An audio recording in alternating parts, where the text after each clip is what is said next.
প্রত্যেকটা হকার বলতে পারি ট্রেনে যারা যায় হকারদের জন্য তারা সুস্থভাবে বাড়ি আসতে পারে। যারা প্ল্যাটফর্মে দেখো, আজকে তোমরা যারা খারাপ খারাপ কমেন্ট করছো না, তোমরা রেল লাইন পাশে যায় করছো, হকাররা স্টেশনে যাওয়া যায় না, পাই বাদে দড়ি ট্রেন ধরা যায় না।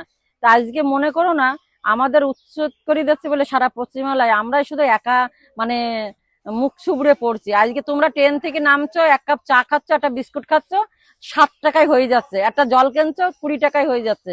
কিংবা আমরা আজকে 40 টাকায় সবজি ভাত বেচি, ওয়েস্ট বেঙ্গলে 40 টাকায় তোমার এরকম দেবে। স্টেশনে যখন আমরা স্টল নিয়ে বসবো তখন ওই সবজি ভাত 100 টাকা দিয়ে কিনে খেতে হবে, ওই চা আমার 10 টাকায় কিনে খেতে হবে কম করে, একটা বিস্কুট 10 টাকা প্যাকেট, একটা জল 50 টাকা দিয়ে কিনে খেতে হবে। সবার কি, সবাই যারা কমেন্ট করছে তারা কি সবাই লাখ লাখ টাকা ইনকাম করে? নিশ্চয়ই করে না। শুধু ভাই আমরা একা ডুববো না, ডুবলি তোমরাও ডুববে। ঘুটে পড়ে গোবর হাসে, তা গোবর হেসো না গো, একদিন তোমরাও ছাই হয়ে যাবে। সেদিন বুঝবে যে হকাররা ছিল বলে আজকে আমরা সুস্থভাবে ছিলাম। হকাররা ছিল বলে আমার মা বোনেরা সুস্থভাবে ঘরে ফিরতো। হকাররা ছিল বলে আমরা রাস্তাঘাটে সুস্থভাবে চলতে পেরেছি। প্রত্যেকটা হকার বলতে পারি ট্রেনে যারা যায় হকারদের জন্য তারা সুস্থভাবে বাড়ি আসতে পারে। যারা প্ল্যাটফর্মে নামে তারা মাথা ঘুরিয়ে পড়ে গেলে ওই হকাররাই জল দেয়। যারা রেল লাইন দিয়ে দড়ি যায় তারা পড়ে গেলে তারা তুলে জায়গায় বসায়, তারা মাথায় জল দেয়।